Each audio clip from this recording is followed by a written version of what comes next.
Hey everybody, Sean here from VidGamiac.com. Here we are today back in NBA 2K20, grabbing the Dirty Work achievement. This is to out-rebound, block, and assist your opponent. First thing we are going to do is we are going to head into Features and then go into Settings. We're going to adjust some things to make things really easy for us. First thing you want to do is you want to go to quarter length, crank that down to a minute, and then you want to turn off fatigue and injuries. Then we're going to go into the sliders to make things even more easy. Make sure you hit right trigger to go over to user, and then you want to crank up all of your shot success. In addition to that, which one you want to scroll all the way down, and you want to make sure you crank up blocking and the 2 rebound stats, offensive rebounding and defensive rebounding.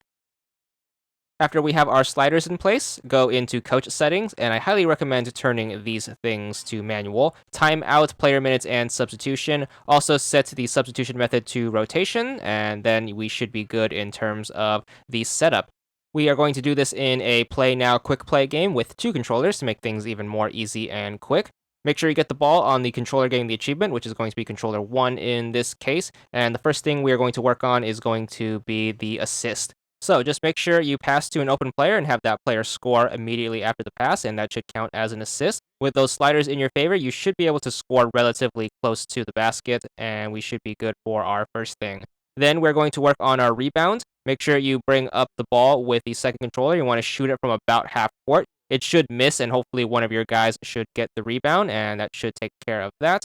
We are just going to get a quick assist on the next possession, and then we're going to give the ball back to the second controller. Now we're going to work on our block. The block's going to be the hardest one to do since it requires a little bit of timing between the 2 controllers. Basically, what you have to do is you have to try to get a shot off on the second controller, and you have to time it on the first controller with the Y button to block the shot as it's leaving the other player's hands. So if you happen to get that down, we should take care of all 3 stats, and then the only thing left to do is to run out the clock. So make sure you just bring it up past the half court mark and then just run the shot clock out on both controllers' possessions. Try your best not to shoot the ball because you don't want to get any accidental rebounds with the controller not getting the achievement. You want to try to make sure you keep your totals higher than the other player at all times.